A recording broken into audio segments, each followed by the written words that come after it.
I think the big news of the week, though, is this dollar bet on quantum computing that's been made by the feds and Queensland government. It escalated quickly. I still think there'd be better mechanisms than piling that cash in to one company to actually try and spawn an industry approach rather than just a one-off investment, essentially. But anyway, I'm probably not qualified. That's right. We sit in the cheap seats, so we don't need to be qualified. Yeah, when have we ever been qualified, Don? Kevin Jurovic put a post on LinkedIn about VC red flags. And what he's saying is that if you're a founder, you need to look out for these red flags. Some sole founders can create a vision and garner the resources to create that complementary team and hire those people in, but often we find that is hard. VCs lecturing crowdfunding on valuation that went through the 2021 period. Oh my God, exactly. Talk about the pot calling the kettle black.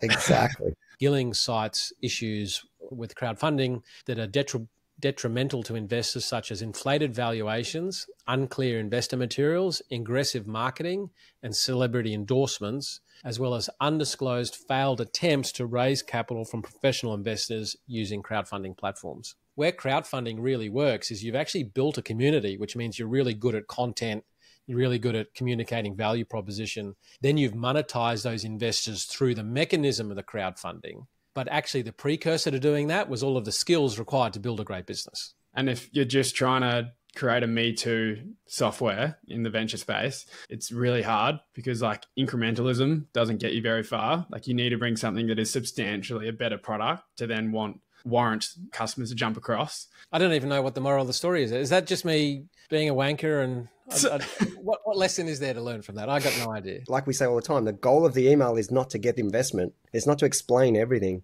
It's to get the next interaction. It's to get a call or a meeting. Whoa. I just roll out. Random low value charts. I'm just trying to interpret what I should be taking from this. Morning, boys. I don't think Jack can hear us. Oh, he's gone. He's gone. And you sound like shit. Oh, I'm done. Suck at being sick. Like, even last night, I bit my tongue in the middle of the night so hard. It is killing even now. And I'm talking with this lisp because it hurts so much. I hope they were worth it. Oh. Hey, guys. Hey, Jack. Aaron's not in a good way. Oh, still not feeling good, Aaron? Nah, I give up. Do we want to postpone or? Nah, I'm good. Let's get it done. All right, so look forward to the deep insights today then. Be on par with usual. Notwithstanding you're on your deathbed, have you actually enjoyed anything this week? I did fly down to Sydney for my niece's wedding on Saturday, and that was awesome. Saw a lot of family friends haven't seen in a very long time. I had to bail early. I was starting to crack. It was Saturday when this was starting to hit. I got so sick, I just left. But it was a good night. That was my highlight of the last week. And then we're all pretty well wrapped up on the mission stuff. Yeah, we're waiting for one final respondent to accept, and then we're at a lock. And we had another late registration too, so... Not that. Good crew. So how many are we at now? What's the numbers? Jack, you're asking me a question I should know the answer to. I think it's like 32, 33, something like that. So take the link down, Aaron. Yeah, no, it's on my list for today. I have to do it. Yeah. But no, it's awesome. What about you, Don? Didn't you have the kids all to yourself for the weekend? Yeah, you know, one of those fathers that like wants a medal for doing what his wife does every day. I'm feeling it. Marin's away at the moment and I'm feeling it. Oh. No, I sent my wife a poem at 9 p.m. on that peak evening, expressing my thanks and admiration for what she does every day that allows me to do the things I do every day. No, it was good. Built some sweet jumps down the back, did some fencing, just all the stuff. Jack, what did you get up to? I didn't get up too much. I watched rugby on Saturday and then had a quiet Sunday. So my weekend was... Yeah. So it was a pretty chilled out weekend. And Jack, the team only won by 50 as opposed to 70 when you went on the field. Yeah, but no, we did. We're not top of the table at the moment. So we lost that round, which we didn't speak about 2 weeks ago. So we're second. You got your scan today for your leg? Yeah. Yeah. So yeah, but it's way better. Like my ankle's so much better. So wait and see. Yeah. Let's get into it. So a couple of things. Quick reminder, we've got a few spots left for the offsite in May. starting on the 24th at Northern New South Wales. So really getting ready for that and looking forward to that. Then a bit of a call out, if we could. We're getting a little bit of exposure for this podcast, and I know that there are a lot of really loyal listeners. One of them, Jake, thank you this week, who sent me a message saying that you've reached a new low of content with our chart referencing the swearing of Taylor Swift. And in my world, a new low is actually a new high. So I took that positively. But what we're really seeking, if possible, because we've been asked to contribute to something, is just some comments from some listeners. Why do you like listening to this thing if you're a repeat listener, and what do you get out of it, and why should others maybe consider jumping on? Because we have to submit something. So we don't often do an ask, but that would be an ask if people had a bit of time up their sleeve. Yeah, it can be short and sweet. I once had a business colleague say, I love spending time with you because you just make me remember how better my life is. I was like, if that's the value I can add to you. That was during times going through a few challenges. But look, any value you can add to someone. Yeah. Positive.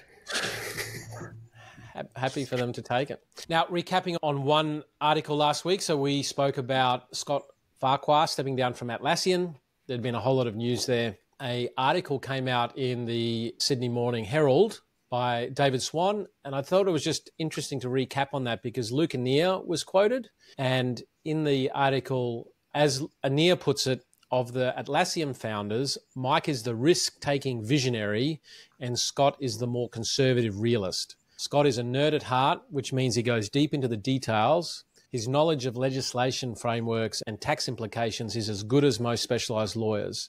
He holds court with prime ministers and the highest dignitaries in the land, and his understanding of how technology can positively impact society is second to none. Globally, the co-chief executive model has rarely worked. US tech giant Salesforce has tried it twice, briefly, with Brett Taylor and then Keith Block, lasting only 1 year and 18 months, respectively, as co-chief executive to Mark Benioff. I just wanted to touch on that because another article we talked about how some data had come out that co-founders were more likely to build a unicorn. I think that's needs to be added to. It's actually complementary teams we find more likely, I think, achieve a lot of success. And the complementary nature means that you've got one part looking outside, risk, new ideas, vision, as he puts here, visionary behaviors, and then someone looking inside, systems, process, controls. And it's actually those two energies that often are in conflict, and that's why we need a lot of trust and respect. But it's those two energies that we find create really great companies. And that's why the sole founder journey can be difficult, because it's very hard to simultaneously do all of those things at once. Now, some sole founders can then create a vision and garner the resources to create that complementary team and hire those people in, but often we find that is hard. I just wanted to touch on that it's just a pattern that we see, the complementary teams that are dealing with the outside as well as the inside, often that yin to the yang. There will have been things that the external energy, the risk taker, the visionary will have wanted to do, and that either was held back from doing, or the idea was enriched through that other energy, and whatever was launched ended up being a 1 + 1 = 3. You take that out now, and you've just got the visionary and the risk and the new ideas without that complementary energy adding to it. It's a bit of a yin to the yang, is where we see a lot of strength, but a lot of potential failure because of the inherent conflict. Yeah, I think it's an interesting description from Luke Annear, and you can definitely see that balance between the two. We haven't had a chance to chat about this, Don, but do you think with Atlassian's stage of whatever systems and processes they do have, do you think that Scott leaving, given he was a bit more of the conservative realist in Luke's words, do you think that's probably a healthier moment of time to leave now as opposed to if it had been earlier? And Mike's kind of risk-takingness will be offset by the fact that they hopefully do have kind of systems and processes in place that might balance that? Yeah, there's a couple of things that go through my mind. As we discussed last week, founders never realize their own genius. So if I was a betting person, there are things that Scott is doing or taking control of, that he won't understand fully how much value he adds. Yeah. And sometimes that stuff falls through the cracks. That's one aspect. If you then look at where they are, you would expect for this size, because they've managed to create quite a repeatable business, just the way they keep adding ARR, the way they keep growing ACV. You don't do that from a position of weakness or no systems and process and just being disheveled. So there is going to be a threshold that's a lot higher than others. When companies do get into trouble, it's within a period of time of co-founders transitioning. That's just, it brings on this adolescence phase that we often talk about. Now, we don't know that's going to happen, and a lot of these things take a long time to play out. But if you look at the opposite way, in Apple, when it was actually the visionary that was expelled or left the company, then the company went into a premature aging phase before Jobs came back. Here's the potential for the opposite, where it's actually the controls. But I'm just putting out for early stage investors and the founders, actually complementary, not just multi. And we had a team here that clearly had a lot of trust and respect. So then that way, any inevitable conflicts were handled through that trust and respect. Now we're going to lose one of those energies. I guess we're about to find out if that energy and what Scott had been doing has been systemized and now lives within the business. Yeah, it's going to be interesting to track performance over the next phase. But I think the big news of the week, though, is this dollar bet on quantum computing that's been made by the feds and Queensland government. It escalated quickly. Yeah, it fell out of nowhere. But Australia's investing $940 million in the Silicon Valley startup PsiQuantum.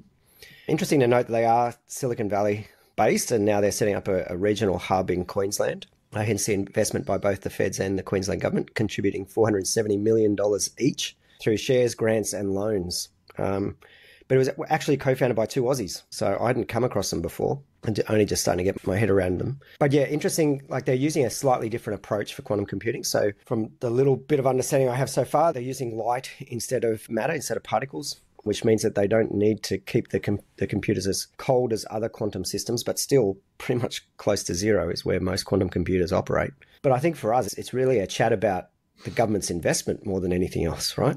What do we think? Should the government be laying down big checks into something like this? I guess the question I would pose is, can you give me an example of where companies got a lot of government money and then stayed once the government money ran out? No. Like I totally agree with you. It could be, and if the listeners could tell us. But yeah, no, it's a good point. Like for me, you look at all the ways that government, what is the role of government in many ways? And on the one hand, it's great to see they're investing in quantum, like and putting capital into that space. But I think there's other mechanisms to do it rather than put that money into one company. And if I were to think of quantum computing, I think of Oxford in the UK as one of the leaders, both for talent development, for research. There's a lot of quantum computing companies based out of Oxford. Second to that would be Silicon Valley. I get the thesis, we need to develop these things and we need to be ahead of the curve on quantum. Totally agree with that. But I still think there'd be better mechanisms than piling that cash in to one company to actually try and spawn an industry approach rather than just a one-off investment, essentially. So in the article, it said that the Department of Science, Industry and Resources, it had approached 21 other companies about their quantum offering. If you're one of these other companies for a little while and you're trying to raise capital, the investor's going to be saying, why weren't you good enough to get any government funding? So for a whole of those people, I think it's going to put them under a little bit of a cloud. Should we try and develop the skills and resourcing for something that looks and smells like it's going to be a big part of our future? Probably. I just time and time again see governments that put money into funds of people that have an expertise in not just finding these things, but once money goes in, there's a post-investment management aspect. There's a support aspect. There's a networks aspect. And with all due respect to the government, you just can't replicate, I think, what the private sector is able to develop there. And instead of one bolt, one shot, $1 billion crack, if you want to go and develop that, would there not be a way of, through a fund of funds or whatever it be, would I prefer this versus nothing? Probably prefer this. Yeah. I agree with you on the fund of funds approach. I think that would be a great way to approach it. I think, back to your comment though about they reached out to 21 companies. Like this is what we keep seeing over and over again with government intervention into the innovation ecosystem, is picking winners, which then naturally means the losers end up with a government-backed competitor. And We've certainly seen it here in Queensland. Advanced Queensland's run a number of programs, many of which have been great for the ecosystem, but many of which create government subsidised competition to existing operators in market. And what's happened here in Queensland is those existing operators have tended to fold. And so we've seen it with co-working. Money runs out because they don't actually build a durable business. 100%. So all you end up doing long term is actually damaging the ecosystem. You're not actually encouraging anyone to develop sustainable models. So I think the approach is risky. I would have preferred to have seen, fund of funds approach, or maybe a lot more grants or something else. But yeah, to your point, good to see them investing in the space. What is the reasoning for investing in this space? Is it to get a piece of a winner, or is this just to hopefully fuel more jobs locally? As in, why did they do it? I can share why I think we should be doing it. I see quantum computing, it's going to be an exponential step change. Like, you combine that with AI, and I think who owns the underlying infrastructure, like the picks and shovels of the next age, not information age, but whatever it is, I think that's critical. And I think from a national security perspective, it's important. But it'd be interesting to know the actual reasons given internally why. I'd be fascinated. I'd imagine it would be jobs growth. There was an article from Dear Schiffman that he posted on LinkedIn where he worked out that it was about $30 for every Australian that we've contributed. And if you're in Queensland, we've all put in $250 into this particular startup. Harris Qureshi from This Week in Australian Startups, I think the calculation he put in there, if you work it out, the cost per job works out to be $1.72 million paid to them per job. Now, is that a great return? I'm not exactly sure. And Harris also pointed out that car companies in Adelaide, like Holden, were given a whole lot of government subsidies, but they didn't last. So where are we building our sustainable future? Quantum plus AI is going to be an absolute game changer. Should Australia have a finger in the pie? Absolutely. At that direct winner level, it's never the product that wins. It's never the best technology. It's a whole series of ingredients between the founders and their ability to create a culture and a climate that can scale and can identify and solve problems and deal with competitors. And it's execution risk. That's the big ticket here. And that's why this whole early stage investing, even though $1 billion to some people might say that's not early stage. Yeah, it is early stage. This technology isn't even developed yet. It's the reason why we have a portfolio approach to these, because, I don't know, someone can decide they no longer want to do it anymore. They want to go and live on a reservation somewhere, or they get a little bit too silly and start getting into corporate jets, or there's just so many different things to happen. And to say we've got one horse in the race that we're going to give $1 billion to. But anyway, I'm probably not qualified. That's right. We sit in the cheap seats, so we don't need to be qualified. Yeah, when have we ever been qualified, Don? Now, it has not been an easy journey for them, I'm sure, even though they're a fairly large entity. But what we are seeing is some data that's come out, released by Peter Walker of Carter, is that it's taking longer and longer to get to Series A. And a chart that was released during the week that in 2018, 2019, 22 to 28% of companies were able to get to a Series A in under 2 years. Then the COVID boom came along and that peaked at 37% of companies were able to get to a Series A within 2 years. But now we're banging along 12%. So that's a fairly steep drop where it's just not as many companies are getting there as quicker, and that's being extrapolated to being harder. And what that means is that runways have to last longer. Traction needs to be greater. You need to be able to demonstrate that you're building a durable business, and getting to that Series A point is going to take you longer. Yeah, it's interesting. Definitely coming off that 21 boom, when it was harder to raise capital, companies had to shift back to fundamentals and enter the era of resourcefulness. It's understandable, predictable, the cycle. But I'm curious where it's sitting at right now. As the next 2 years roll on, we'll keep an eye on that, but is what we're seeing locally. Things are just taking longer. We're asking more questions. Now, whilst the Series A is taking longer, there are different types of capital that have started to really emerge. Like we've talked about it a couple of times around venture debt is something in the last few years that's become more prominent in this market, but so is crowdfunding.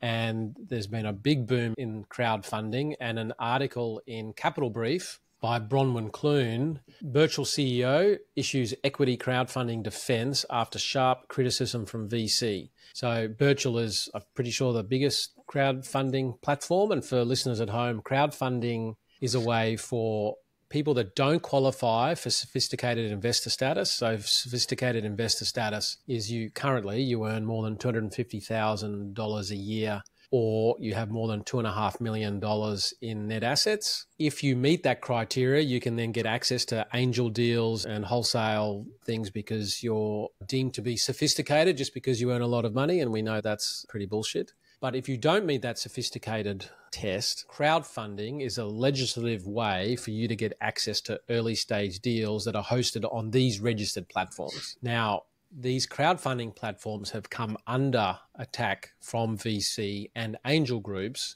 for various reasons. So in this article, it says many VCs believe crowdfunding platforms don't protect retail investors and have called for more regulation.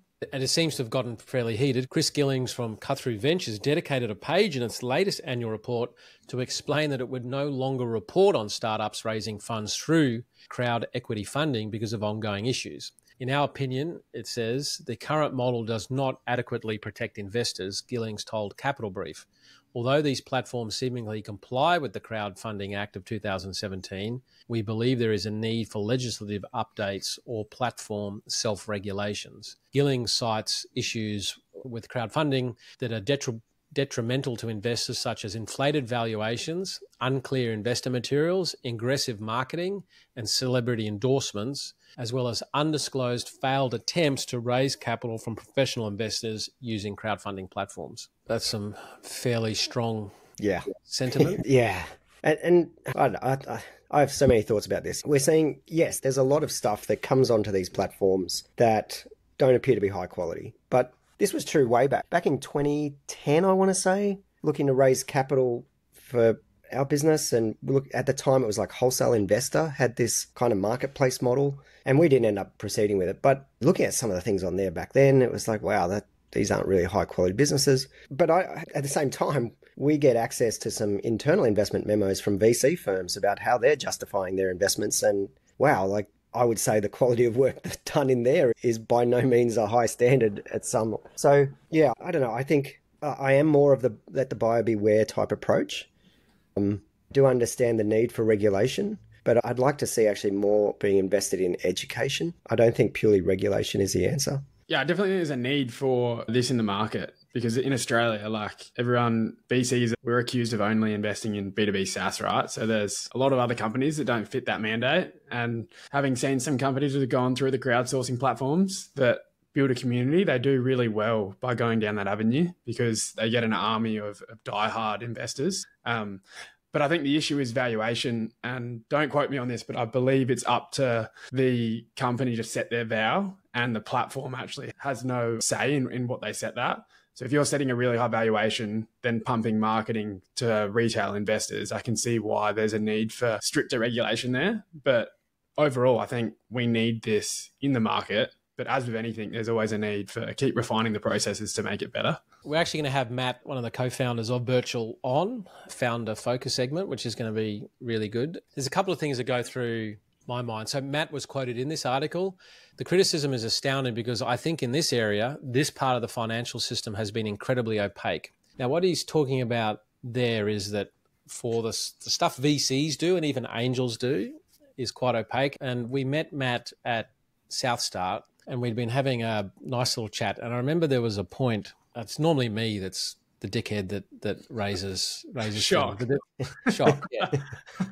But I can't remember exactly how the conversation went, but I think I made comment about my experience on a platform that it was like, you don't get access to the information until you've said that you're interested. There's a lot of marketing hype. Like they really use the psychology of sales in there to create the stuff. And you've got to register your interest first, and then they release the information with a certain amount of time. And then, so there's a whole lot of things. And he fired back with the space that we play in is so opaque, and some of the stuff that goes out there is so basic. And my initial reaction was like, what the fuck are you talking about? How dare you?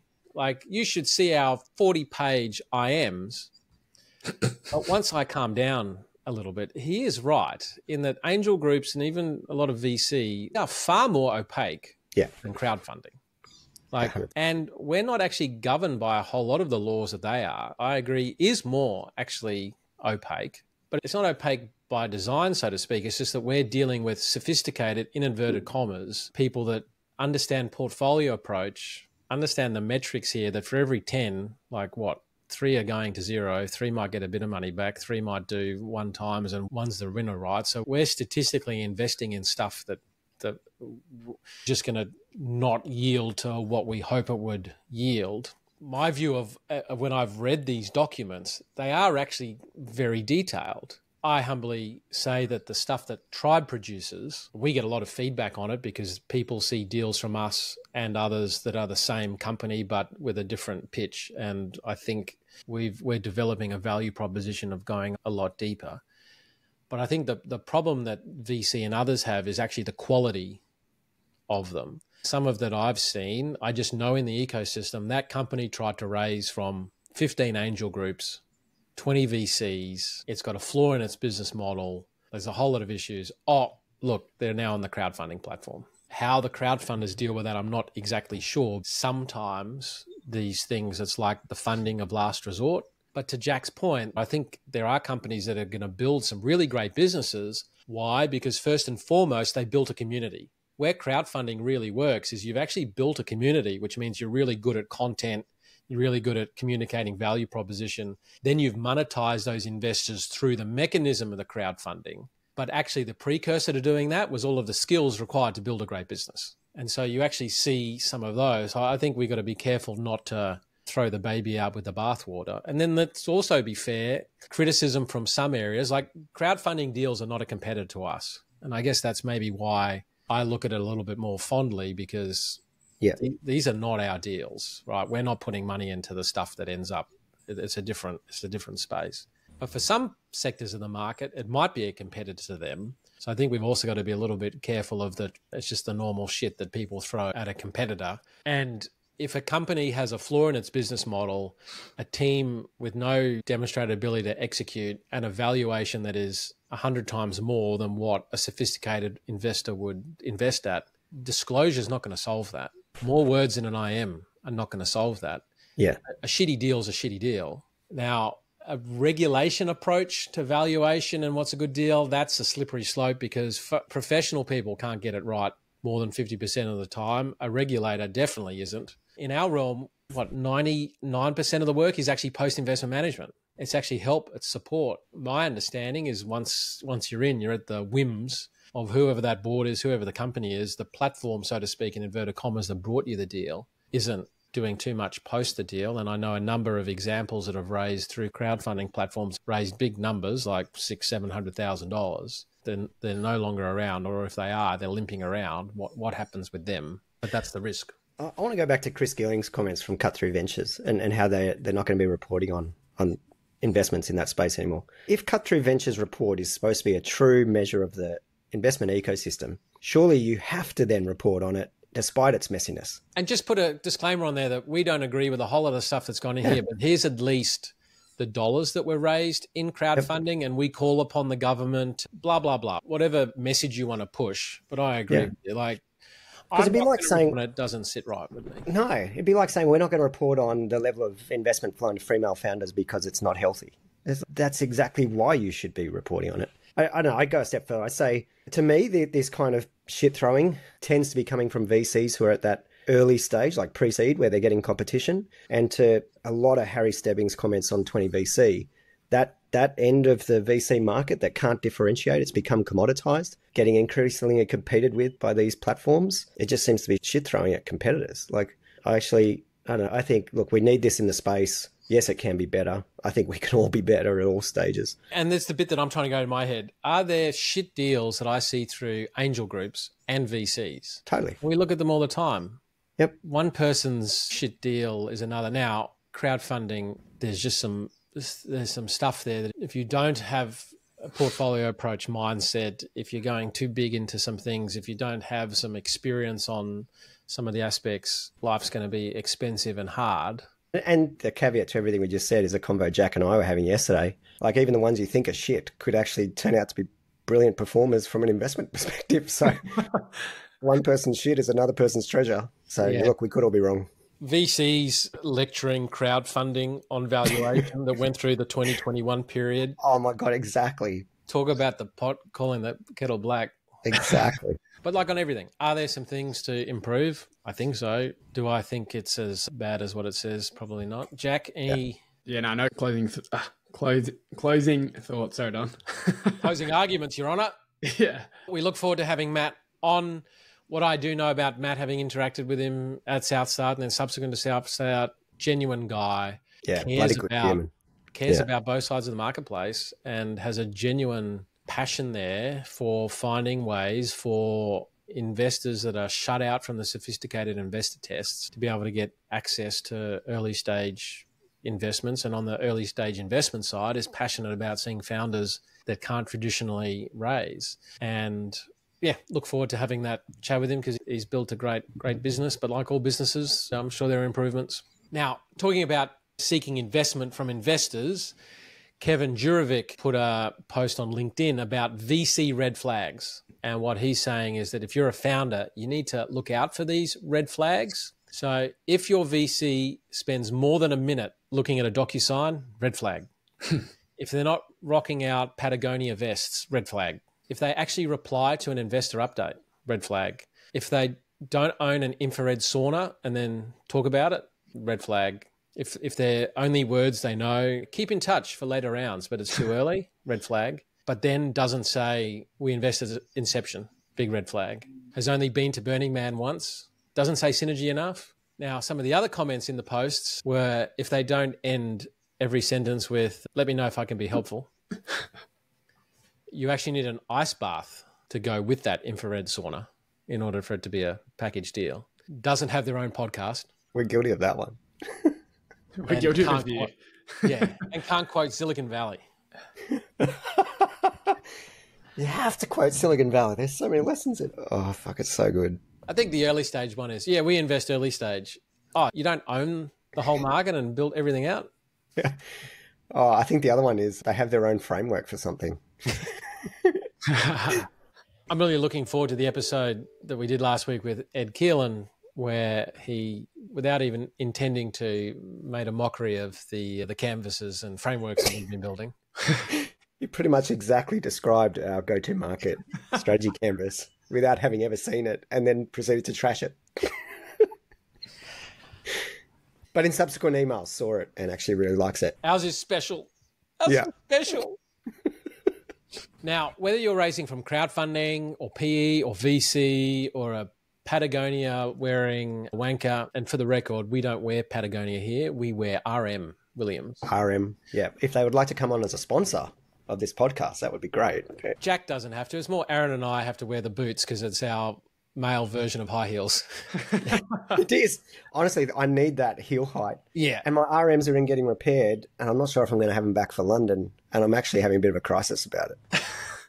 Yeah. Now, whether you're raising PE, VC, or whatever else, one of the goals is building a durable business. And a post from Jason Andrew on LinkedIn. Jason is quite a vocal person on LinkedIn in the accountancy space. And the Reckon CEO came out and said, with Xero pushing up the prices so much, there's going to be a lot of people that leave Xero. And I wonder where he thinks that they're going to go, maybe Reckon. But as Jason points out, the reality is the vast majority of Xero customers will cop the price increase on the chin and just carry on. The dollars saved in switching to a cheaper alternative will be eroded by paying accountants and bookkeepers thousands of dollars to migrate data and change all of their SOPs. Accounting SaaS is sticky as, bro. Sticky as, bro. Sticky as, bro.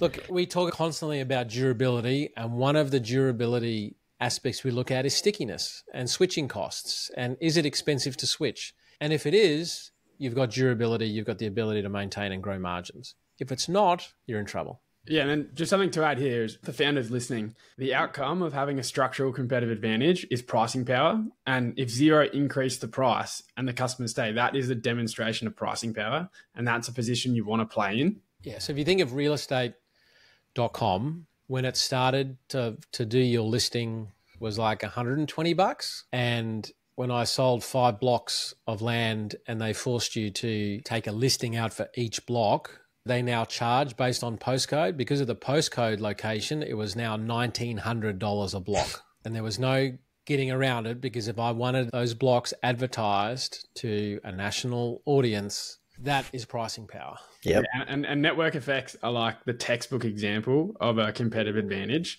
So Domain can try and come in, they can try and compete locally in Queensland, but we know that all the buyers are hanging on realestate.com. So therefore, regardless of the price to list, the seller still has to pay that. That is the definition of pricing power. I'll give you a little story, Jack, of why sometimes I get lucky. We've got this Belmere site that I'm putting a childcare on with the partner. I'd actually bought next door and was holding that block. And then I was screwing around on Domain one day, and the next door guy on the corner, who was too cheap to want to use an agent, was trying to sell it himself, and Domain let you post your own listings, whereas realestate.com, you've got to be an agent. And this cheap bugger had put it on Domain. Nobody looked at it. I went, that corner block can't possibly for sale. So I call up, it was for sale, and had the deal done in 6 hours. Wow. So every now and then you get lucky. What's the saying? The cheap man pays twice. So he saved a lot of money from real estate, but he didn't get the exposure, and his next door neighbor then took it out. I don't even know what the moral of the story is. Is that just me being a wanker? And what lesson is there to learn from that? I got no idea. I don't know either. Good story, though. Now, Jason also did another post during the week, which I thought was just a little bit funny. You get no points for trying to build a difficult business. For every Geoff Bezos, there are 1,000 Geoff Bozos. If your goal is to just make money in business, find something working and then copy it. Make it different by changing little things along the way. Big visions and grandiose mission statements are a form of hiding. Just focus on tackling the obstacles and tasks in front of you. Actually go and get stuff done. I agree with that last bit. Like, just actually get shit done. I wish more founders would do that. But isn't this like the business model of Rocket Internet? Like, they basically just copied something like Uber, but in a new market, nailed it, and then would get acquired. That was their entire model, and they did bloody well with it. But personally, that style of entrepreneurship doesn't really interest me. Yeah, I think as a VC, if we were only trying to invest in lookalikes. Yeah, it's just the nuance here is Jason plays in a different space to venture. And if you're just trying to create a Me Too software in the venture space, it's really hard because like incrementalism doesn't get you very far. Like you need to bring something that is substantially a better product to then warrant customers to jump across. And you look at the CRM space, there are so many applications. So if you just bring something out like for like, it's not going to get you very far. But if you're like Snowflake and you bring something out that is just totally fundamentally different to what was on the market, that's why they have the $2 billion ARR. Yeah, I think for me, it's just knowing horses for courses. So in the game that we play, this wouldn't work. But in a lot of stuff, let's call it more traditional business, yeah, there are some big scalable like service type businesses, especially that have big markets, big TAMs, a competitor that's doing some things right, maybe not doing others. You bring a bit of an incremental change, some pricing pressure. You can build a great business, just often not a venture business. Yeah. Now, I do believe, though, that founders have a tendency to just overcomplicate things, which I think is part of his message. Like some founders, it has to be complex. It has to be hard. It has to be so tricky that nobody else could replicate it. And we find that those founders, they just don't get very far. And to be fair on those founders, the way their brains work is it is simple to them. Partly because they've just been living and breathing it for so long, but partly that they're able to handle complex issues that the mere standard folk can't. But the simpler something is, as long as there's high value there, the easier it is to sell, and selling is absolutely a core competency. And there was a post by Harry Stebbings, and he said, I've invested in 13 unicorn founders over 10 years, and one skill 90% of them share, they are remarkable at cold emailing. In a short email, they can sell so well that the busiest and most important people will part with their time to meet with them. It's true. Good founders can get cut through with simplicity.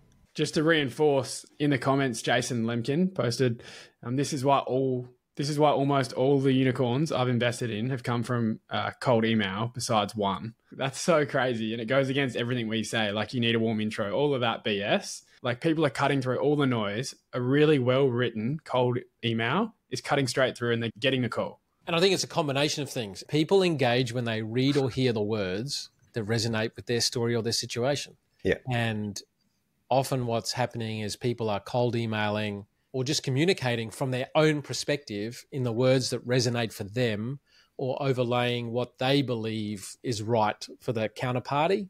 It's the other way around. If you read an email that at the right time has the right value proposition, talking about my story and something that will solve me, I've engaged with cold stuff before that was well-timed, concise, clear and simple. And there's a correlation. The more complex something is, the harder it is to do that. I love that thing from Don Miller about the calorie count of words. And you get these long emails and just the calorie count. And the problem is the more information that's in there, the more my brain is going off extrapolating all sorts of things and raising more questions. Whereas if it was just a simple couple of sentences, because again, like we say all the time, the goal of the email is not to get the investment. It's not to explain everything. It's to get the next interaction.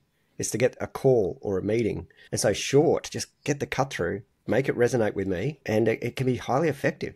So when we get pitched cold, it would be fair to say often we get 1 or 2 pages. Yeah, they can be long emails. More, Jack. Okay. You can, when I can just picture what it looks like. There's underlines, there's bold. It's such a shit email that I'm like, no, I'm not wasting time reading this. It's just too long. Whereas, dear, I see you invest in B2B companies ready to go to the US, UK. We're at X ARR and have achieved X results with the US on our roadmap. Can I share my deck? Or even here's my deck. For that cold inbound with just a few things that you understand. So they've obviously read our website, the US, UK. Hopefully a founder knows that a later stage investor needs to see some traction. So they put that in there. And then you've kept it short. 100 times out of 100, I'm going to go, boom, absolutely. Yeah. Yeah, you're right. And Jack, when you said that, I can visualize the long emails we get.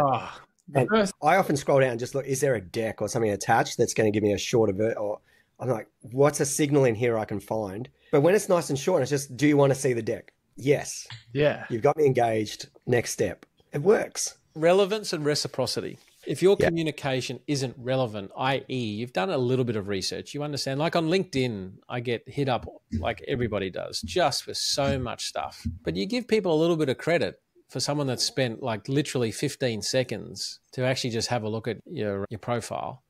Right, Dom, this is a little bit off topic, but I just want to send you boys this on WhatsApp. This is, I think, the best cold email ever. Have a read of that on Twitter. So this was a student reaching out for an internship at Snapchat. And like when you said brevity, like that is to a T. Well, let me just bring this up. I'll hit share screen. So what does that say there, Jack? Yeah, so for the listeners that can't watch, this is just a screenshot from a really well-written email for a university student seeking to get an internship at Snapchat. And he wrote just a really concise email to the CEO, just to give the context. So it just said, hi, my name's X. Understand your time is valuable. Only write 3 bullet points. And he just said exactly what he's done in experience, what he can work with in terms of the scripts, and then said he just wants to intern for Snapchat this summer. And just left it at that. And he got a response from the CEO, which I just thought was so great, so concise. There's no calories used to read that email, and you got everything you needed to know. So good. And I appreciate the cockiness. Like for a founder, and that they hear VCs with this kind of whinging about, oh, they don't read my email and all this stuff, and your emails are too long. And I get it. When you're a founder, you love what you do, and you got your precious baby. And I understand how we come across when we say these things. But if you want cut through, it's the same with customers. Customers are busy. They're doing what they've got to do. And so it's a lesson. You got to get cut through. It's not just exclusive to investment. And sometimes you just need multiple cracks at it as well. But don't do the thing as, oh, I'm just following up my email. Because it's like, obviously the first email wasn't enough there and then I'm either busy or whatever. But the people that often get cut through are the ones that don't actually give up. Harry Stebbings got Mark Benioff from Salesforce by emailing Mark every week for a year, but each time would take something that Mark has tweeted and then put a little bit of a spin in. And then I've got to believe at some point it just became a game for Mark to see how long he could make this out. But then Mark gave him the interview. So there was this doing something different each time, trying to keep relevant each time, not giving up. Like it's a fine line to thread. But in each case, I still think brevity is going to win. Got a Shawshank Redemption it. Just keep writing letters. Jack, that's a movie. I actually have seen that. No way, you've actually seen a movie. Yeah. What? Wow. Okay, that's good. All right, I'll have to rewatch it. So then there's some things in there I can pull, Jack, the next time. So I can. Another person that's prolific on LinkedIn is Adam Robinson from retention.com. He's built, I think I saw a post last week or something, a $22 million ARR company with no external investment by bootstrapping it, like a absolute champion. One of the things we're seeing, and Harry Stebbings in 20 VC's been saying it, and we're seeing it with our portfolio, people that rely purely on outbound sales are in a lot of trouble. And this post that Adam Robinson has put up is that the trend is that response rates are going way down. What he's seeing is that the biggest objection he gets to people when he tells them that the predictable revenue model is dead is you're an idiot because Adam has a lower ACV product that they believe shouldn't be used in outbound. But what we're finding is that ACV value that needs outbound is actually getting higher and higher. It was 10, then 20, then 50, then is it moving into 100? And the question he's posing is that he thinks that we're heading to a floor where up to $200,000 ACV is going to see a lot of people buying online, digital channels, consuming content, not responding to outbound, but taking an inbound approach into the company. What we're just finding is the same in our portfolio. If you're weak on the inbound, if you're weak on the content, if you're weak on the demand generation side and relying too much on old school outbound, you're in the shit. Totally agree. I keep thinking of my kids and how they will make purchases in the future and how they approach communication. Everything is instant messaging. There's no, and for them, it's even how they look at brands, like the role of influencers and what an influencer is now versus what it was. I think it's going to be fascinating how quickly this will shift and can just keep shifting. At the end of his post, he says, the sales leaders of tomorrow will either be able to, 1, build an audience over organic social media, 2, engineer scalable signal-based selling machines. If you can't do one of those things, you're walking the plank. Walking the plank. Yeah, so I do agree, but what we're just talking about, if you can write a concise, personalized email, like you will still find cut through. So like an SDR may not be able to get the hit on a phone, but it can still get through on the email. But people that say like cold email is dead just because they're not writing the right email. Do you know what I mean? So like the strategy can still work, but the execution isn't there. And then the other cool out here is like Adam's product is taking outbound into inbound. So he gives you, like he hooks up with Shopify. So if one of the visitors comes onto your website, you get their details straight away. So that's automatically taking someone that is already aware of your product, giving you their details so you can do the outreach. So there is an underlying agenda here of what he's trying to say. I think signal to noise is important too, right? Like in ag, speaking to some ag founders at a GTM session last week, they're getting great cut through just driving down driveways and that personal, like it's not scalable, but they get very high conversion rates. And then the question becomes, how do they match that conversion rate or how do they get better customer acquisition costs through Facebook? But yeah, Facebook it's a competitive advertising space. So you got to get good cut through. Adam is totally crushed LinkedIn. Like he has got one-to-many, like to the textbook example. And he's done that bootstrapped a $20 million business. But he actually is he's actually very skilled at writing content. Like all of his stuff is super engaging and he's really good in speaking in front of a camera. I don't think every founder has that unique skill set to then compete on the same playing field. So therefore, play the game that you can win, and that will be doing something different. You are right. And then the other thing, and we've discussed it multiple times, whether it's the behavior of founders or whether it's timing or any of these ingredients, nothing beats a value proposition that's incredibly high. Yeah. Like nothing beats a product that just gets dragged out of your hands. And he has a product that they developed that without knowing the person to begin with, when they land on your website, this tool is able to track down the contact details of exactly who and at what company was on your website. So you can then hit them up. that is an unbelievably high and very direct outcome value proposition. Whereas a lot of founders and companies are trying to sell stuff that isn't as high, where apathy is the biggest competitor. If we think of meta ads, like there was that sweet spot period where not every brand was using the direct to consumer, but now everyone's doing it. So it's so saturated and only the best cut through. So we've now had that golden period of cold outreach. It's now dying off. We're pivoting to LinkedIn, and LinkedIn's going to become super saturated. So even though you cut through today, you can't guarantee that you're going to cut through next year and the year after. So it's just realizing and being open-minded, looking at the figures and then working at whether or not you are cutting through and pivot if you're not. Pivot if you're not. Can't underscore that enough. Yeah, pivot if you're not. It sounds simple, but so many founders don't pivot. They just hope that it's going to get better or something's going to change. Just, no, that's dead. You got to move. Yeah, I think the nuance is knowing that you're not. Yeah. They just struggle. Or admitting. That goes back to being open-minded. Like you've got to be open-minded as a founder, because we can try and tell you that there's these rule of thumbs, but if they're not working, don't do as we say, adjust and change course. Yeah. So semi-related to that is that so outbound means that you've already got their lead somehow, whether it's through retention or something else. Then there's the awareness bit where the people don't even know that you exist yet. And on both sides of that equation, you actually need some creativity.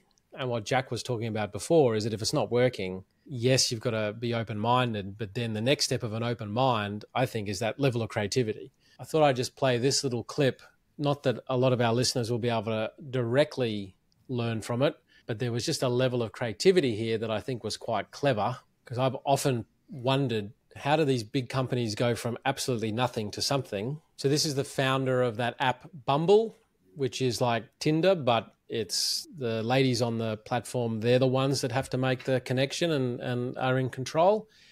And so what the founder's talking about is some of their guerrilla marketing tactics of how they created awareness for the platform in the first place. So let me just share. We've done things that are ridiculous. So I remember we would make these signs that said, they had the big X's, no, like you're not allowed to. And they said, no Facebook, no Instagram, no Snapchat, no Bumble. This was like week 3 of Bumble or something, some ridiculous early, maybe first year, I can't remember at this point. And we would post those all over the universities. So there was this association where it was like, wait, I can't do the things I really want to do. I want to sit in class in Snapchat. I want to sit in class in Instagram. What the hell is Bumble? And so we were essentially seeding this psychological curiosity. Yeah. And then we were actually sending young women wearing Bumble shirts into classes 10 or 15 minutes late, interrupting a class of 300 people and saying, oh, sorry, wrong room.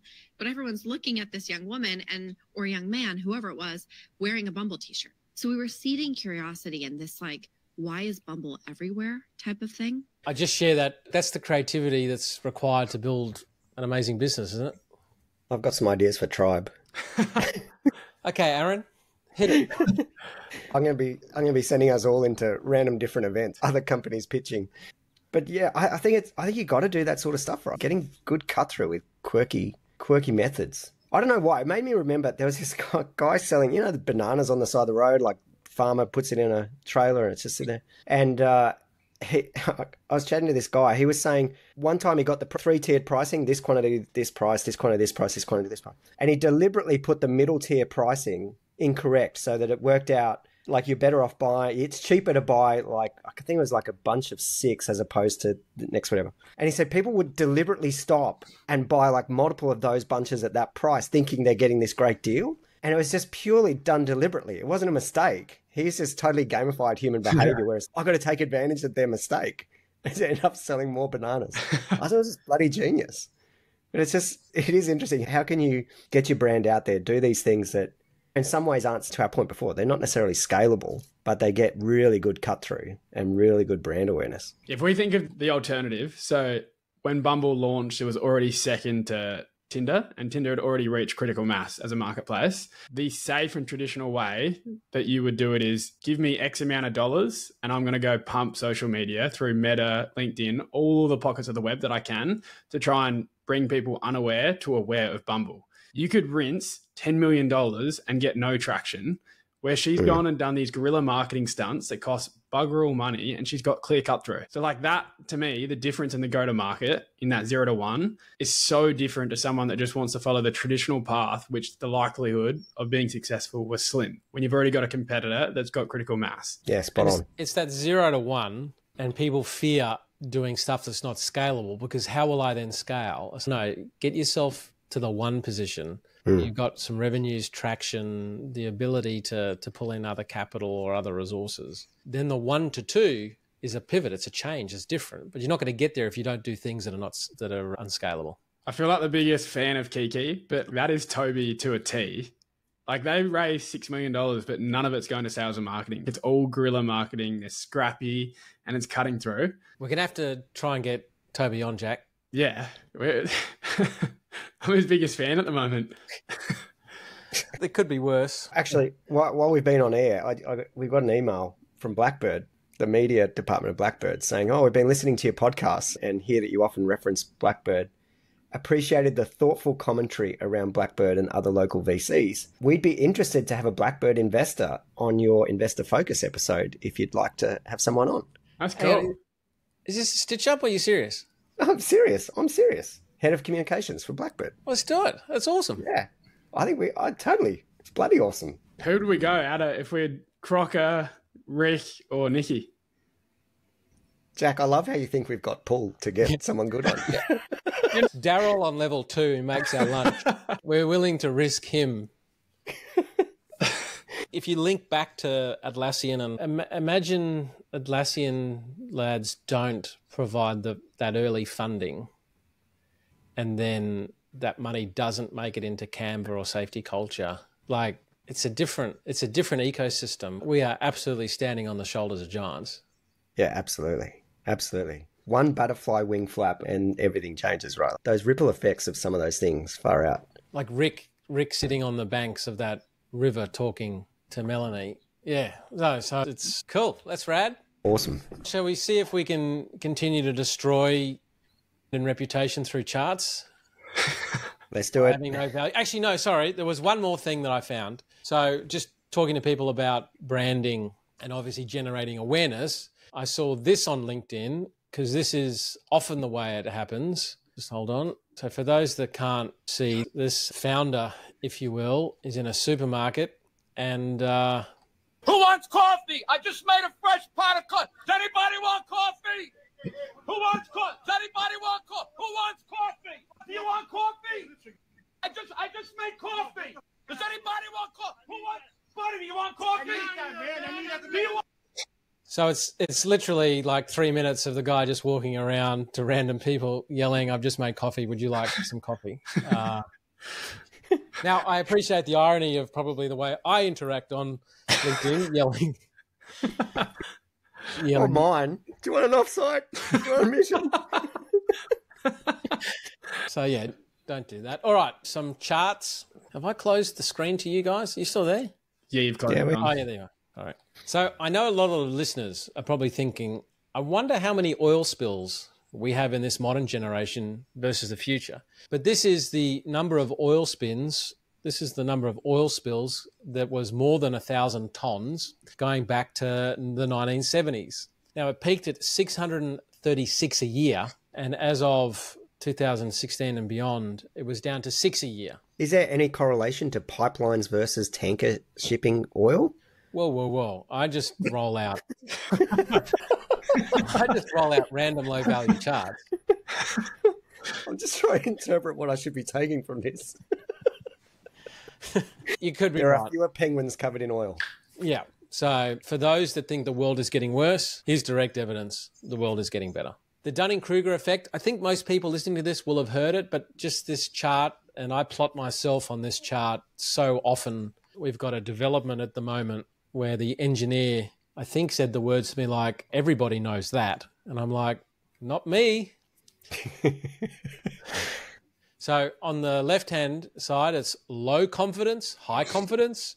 On the bottom, it's knows nothing, then guru. And the Dunning-Kruger, when you first start out, obviously low confidence and you know nothing. But in that early phase, it goes all the way up, which they call the peak of stupidity, Mount Stupid, because you don't know anything yet, but you've got this high confidence that you're actually good. And then you get yourself into trouble. Then you fuck up a few things. And for normal people, I guess, that confidence starts to get knocked down a bit as you realize you don't know anything and you end up in the valley of despair. A little bit of experience, your confidence starts to increase as your competence starts to increase. And we end up, hopefully, at a place called the plateau of sustainability, where you actually have good competence and high confidence because you've met those. I love this and I refer to it a lot. The challenge is, I think this is for a person with a normal, like, I want to say normalized ego, but I think most the definition of normal probably throws that out. But how many people do we know that regardless of the competence axis, the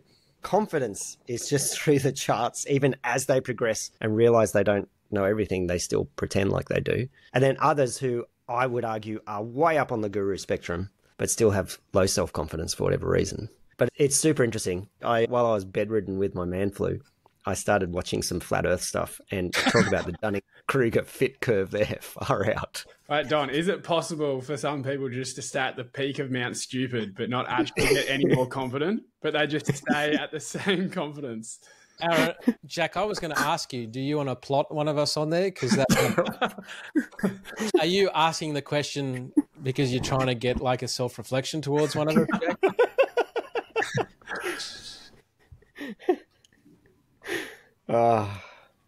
Anyway, now to the S&P 500 and the bull market that we're in. There was obviously a bit of a pullback that we were talking about last time, where even places like Nvidia and others have pulled back. But if you were to zoom out and have a look at the bear market bottoms to market peaks going back to the 40s, we're actually very young. So the median is 50 months. The average is 57 months. There are some that have been 114 months. We're currently 18 months into it.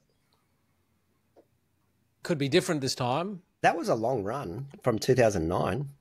I said 131 months. Free money. Yeah. Zero interest rates. So anyway, just interesting that for this bull market to end with this current pullback, it will have been the shortest peak to trough going back to the 40s. Not saying it's impossible. Just look at where we are in terms of the technology curve. Have a look at the next chart with, say, Apple. I knew Apple was a cash producer, but this is a table rather than a chart. Going back to 2012 to now, so about 12 years, it has bought back in the open market $534 billion worth of shares. It's then done accelerated repurchases, which I don't really understand, but I think that might be off market. That's $651 billion that have gone back to shareholders that have sold shares. They then paid $150 billion of dividends and dividend equivalents, then net share settlements of 37. So capital returned in 12 years is $839 billion. Wow. And they're still sitting on $173 billion in actual cash, 108 in debt, so they've got a net cash position of 65. Far out. Talk about durability, just pumping it out, and they continue to do so. Yeah. So here's a chart of hedge funds launched. So in 1980, like 1, 2, 3, then the 1990s, it started to take off, 20, 40, 80. Then the 2000s, like 200, 300, 400. 2010, it peaked at 1,000 new hedge funds. But since 2010, it's just been dropping from 1,000 new hedge funds down to 172 across pretty well all types, whether it's credit hedge funds, equity hedge funds, macro hedge funds. Now, what's interesting, and this comes back to your oil tanker question, I think, Aaron, in terms of data sets that correlate, hedge funds have died in terms of new ones and volumes, but active ETFs. Yeah. Now, ETFs have a fraction of the cost and have been demonstrated to actually provide better returns than Genius is trying to make calls. And that just goes back to, we're talking about the government. It's so hard to pick winners, and like ETF demonstrate it. And so the chart that's here, like 2013, there's like a few of them, and then it's just this up and to the right J curve that 600 last year. Well, not even last year, 600 last quarter, 580 the quarter before that. Like it's just going exponential. Yeah. I'd love to see one for VCs, VC funds, but also VC like managers. I'd like to see the subset of that is VC managers with a podcast that has a chart segment, get nice and detailed. Yeah. Now, we've been talking about it for a little while, but this is a chart. This is Australia's housing loan repayments. So there's been a lot of talk from people like me and others just about how the interest rate and principal payments continue to accelerate. And it is true, right? Coming off the 2020, 2021, 2022 lows, we certainly have seen a big acceleration. But what's interesting is we haven't gone that far past on the nominal basis 2010, 2011. Yeah, interesting. Yes, it's up. Now, I think the thing that makes this is I bet you the nominal debt is a lot higher. Yeah, okay. People are carrying, I think, a lot more debt because the banking system has allowed for a lot more debt. So I think the relative pain is going to be higher. But it's just interesting that on a relative basis. And so for those at home, this goes back to 2009. It just shows that it peaked at 2011 and then it started dropping down to 2022. And then as we know, we've had this sharp acceleration from there. So that's the data. Now, one of the things that I think is driving a lot of Australia's growth in housing and all sorts of other things is have a look at our population growth. Canada and Australia's population growth on a percentage basis is a multiple of UK, US, France and Germany. And it's interesting that Australia and Canada, if you look at the next chart, as an example, US's population growth is 0.5%. We're 2% and Canada's 2.5%. Have a look at our housing markets between Australia and obviously New Zealand in this chart. Just have a look at how exponential that continues to grow. Yeah.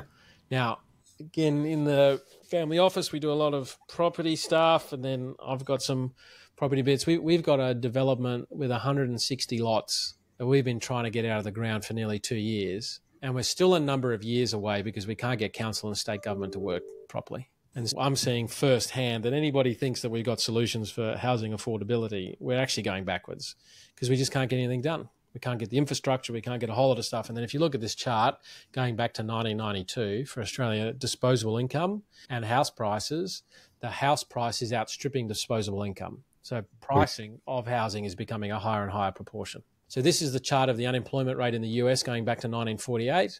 And you can see that once this bad boy turns and starts going the opposite way, whether it starts falling, it tends to keep falling. When it starts going up, it tends to keep going up. And what we're seeing here is that, again, another increase in the US unemployment rate. So it bottomed out at 3.4%. It's now at 3.9%. Doesn't sound like a lot, but from a rate of change point of view, that is material, which I think is why the US is very much in a environment of there is going to be falling interest rates, because if employment does continue to go that way, they're going to need to simulate. And so what this chart is the market expectations of the future Fed funds rate. So that's like our RBA. And it's got it going from 5.3% at the moment at the end of April down to 4.1% over the next couple of years. What we do know with interest rates, though, in the US, once they start to fall, they tend to fall pretty bloody quick.